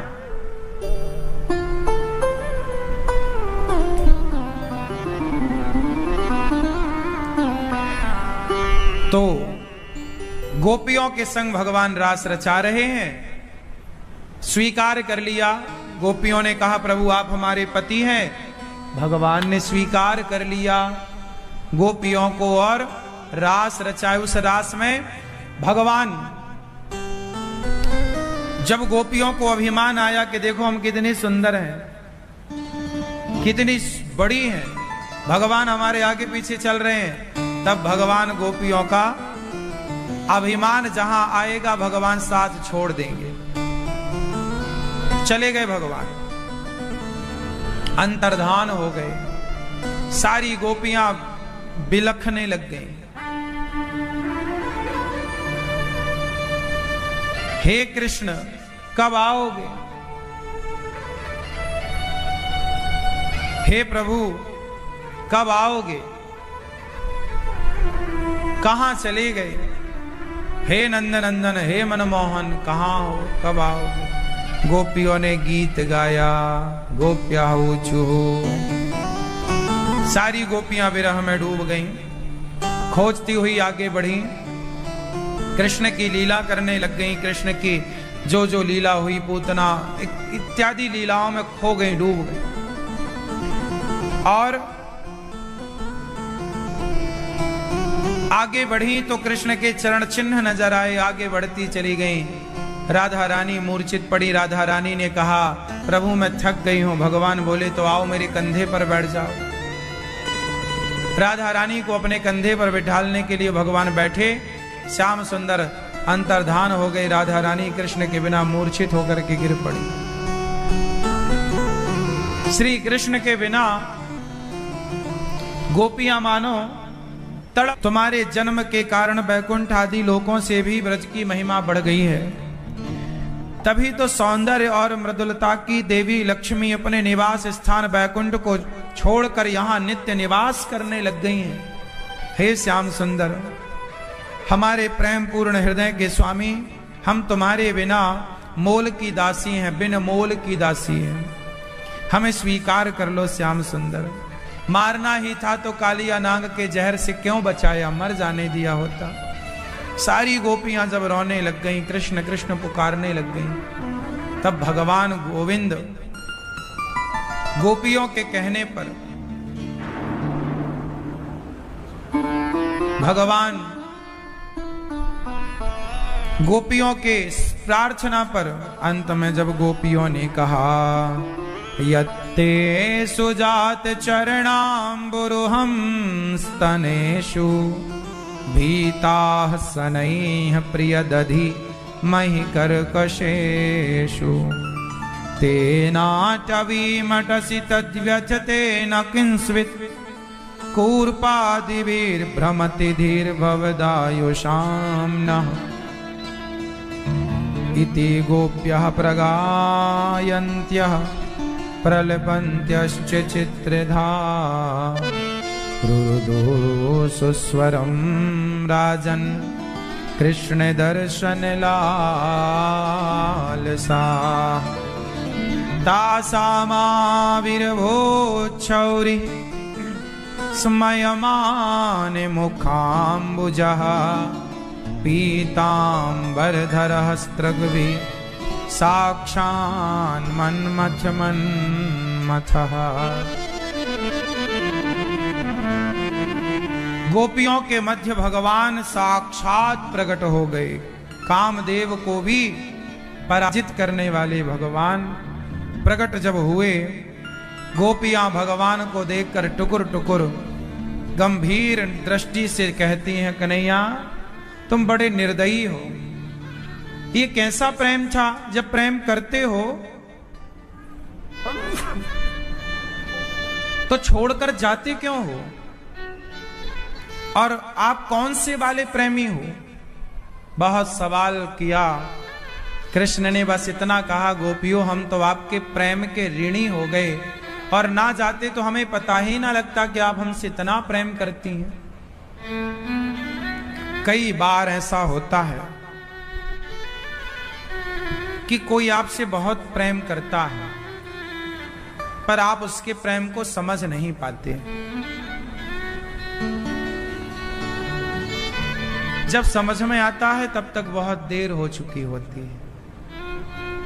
इसलिए प्रेम को जानना भी सबके बस का नहीं है। गोपियां प्रेम करती हैं, भगवान बोले कि तुम इतना प्रेम करती हो, हम ना गए होते तो कैसे पता लगता। प्रकट हो गई गोपियां भगवान, और गोपियों के संग भगवान ने महारास रचाया। अच्छा, भगवान ने रास रचाया, क्या था ये? रास मतलब क्या? क्या रास में क्या हुआ था, आप बता? क्या कोई विषय वासना की लीला थी ये? क्या कृष्ण कोई काम वासना लेकर गए थे गोपियों के पास? ना, ये रास क्या है? तुम करो तो रास लीला, हम करें तो कैरेक्टर ढीला, ये आपने सुना होगा, लेकिन ये बिल्कुल गलत है। रास का अर्थ देखो, बॉलीवुड ने रास को ना कैरेक्टर ढीला से जोड़ दिया। तुम करो तो रास लीला, तो क्या रास लीला में कैरेक्टर ढीला था किसी का? तो फिर ये सेंटेंस तो आप कृष्ण की ओर इशारा कर रहा है। मतलब हमारे भगवान कृष्ण उस समय 7 वर्ष के थे जब रास रचाए। और कृष्ण कौन है? भगवान। शंकर जी आए, हे श्याम सुंदर हमें भी रास में सम्मिलित कर लो, गोपी बनकर आए। आज भी गोपेश्वर महादेव के रूप में शंकर जी यहां पूजते हैं।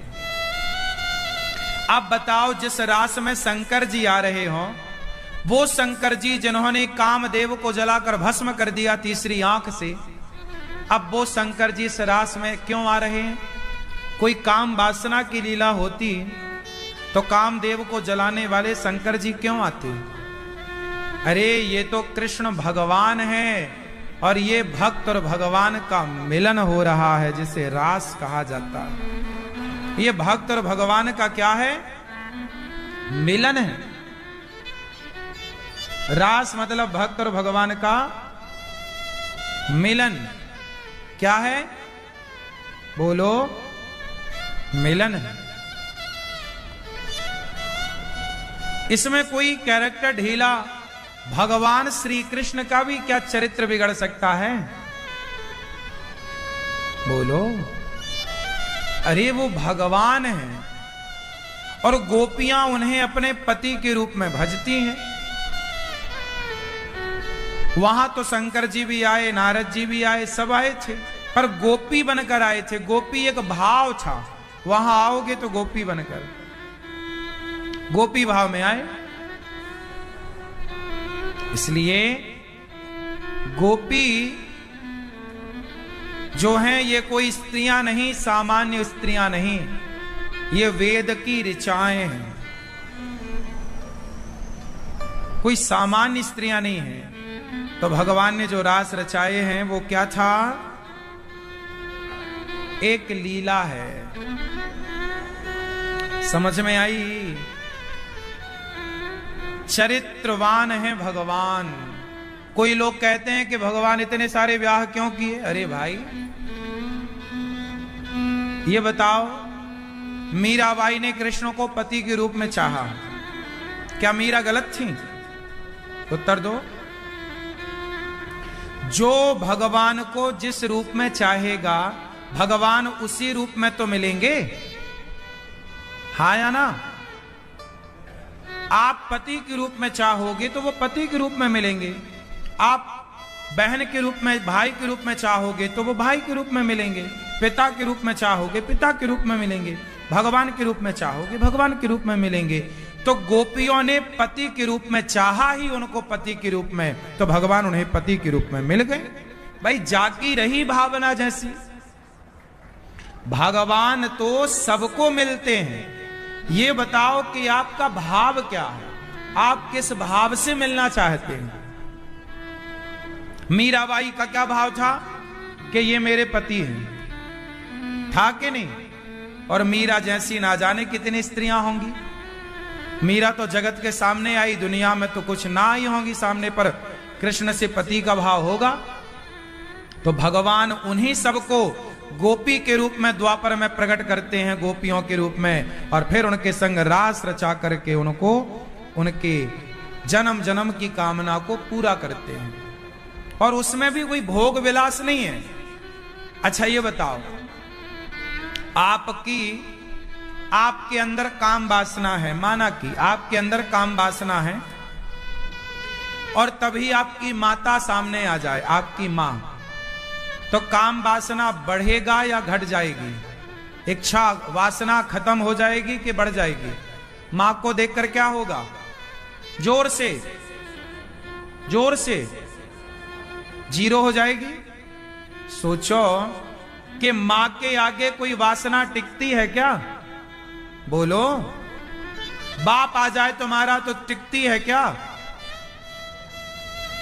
जब तुम्हारी मां और तुम्हारे बाप के सामने वासना नहीं टिकती, तो जब जगत के पालनहार परमात्मा सामने होंगे तो वासना थोड़ी टिकेगी। गोपियों के अंदर वासना थोड़ी थी, क्योंकि वो जगत के पालनहार सामने खड़े हैं। कृष्ण साक्षात भगवान है, कृष्णस्तु भगवान स्वयं, कृष्ण भगवान है। और जब भगवान सामने है तो वासना टिकेगी कहां भैया? तो वहां वासना हो ही नहीं सकती ना। जहां सूर्य होंगे वहां अंधकार नहीं हो सकता। हो सकता है क्या? जहां सूर्य होंगे वहां अंधकार नहीं हो सकता। तो जहां राम तहां काम नहीं, जहां काम तहां राम। तो जहां कृष्ण है वहां काम हो ही नहीं सकता। इसलिए वह लीला भक्त और भगवान के मिलन की लीला है, जीवात्मा और परमात्मा का मिलन। रास भगवान गोपियों के संग महारास रचाकर लीला को भगवान ने पूरा किया। इसके बाद भगवान एक और लीला करते हैं।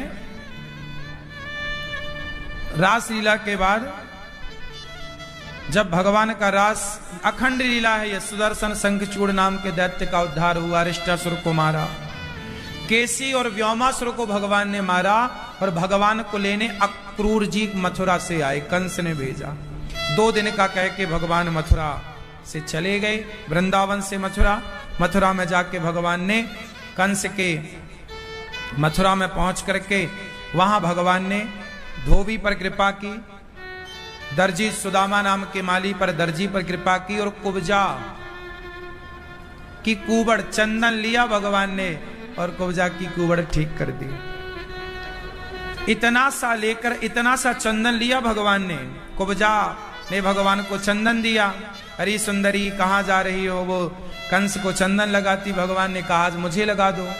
कुब्जा ने जब चंदन दिया तो भगवान ने कहा माता तुमने हमें इतना सा चंदन दिया है, हम तुम्हारे ऋणी हो गए, अब हम तुम्हें बहुत कुछ देना चाहते हैं। क्या देंगे? तो भगवान ने अपने आप को समर्पित कर दिया, उसकी कुबड़ ठीक कर दी, सब ठीक हुआ। अंत में भगवान मिले। इतना सा चंदन। ये कुब्जा पिछले जन्म की सूपनखा है। इस जन्म में कुब्जा बन के आई और प्रभु का दर्शन करती है। चंदन के बदले भगवान ने सबको, भगवान इतना सा लेते हैं और इतना सारा करके देते हैं। इसलिए जब आप भगवान की तरफ इतना सा बढ़ाते हैं तो भगवान आपकी तरफ इतना बढ़ा देते हैं। इसलिए कहता हूं भगवान की तरफ बढ़ाते रहो। अच्छा, भगवान को खुश करना हो तो कैसे खुश करें बताओ? बोलो मेरी मां। अच्छा ये बताओ, गर्भवती स्त्री के पेट में जो बच्चा है, गर्भवती स्त्री है ना, तो पेट में बच्चा है,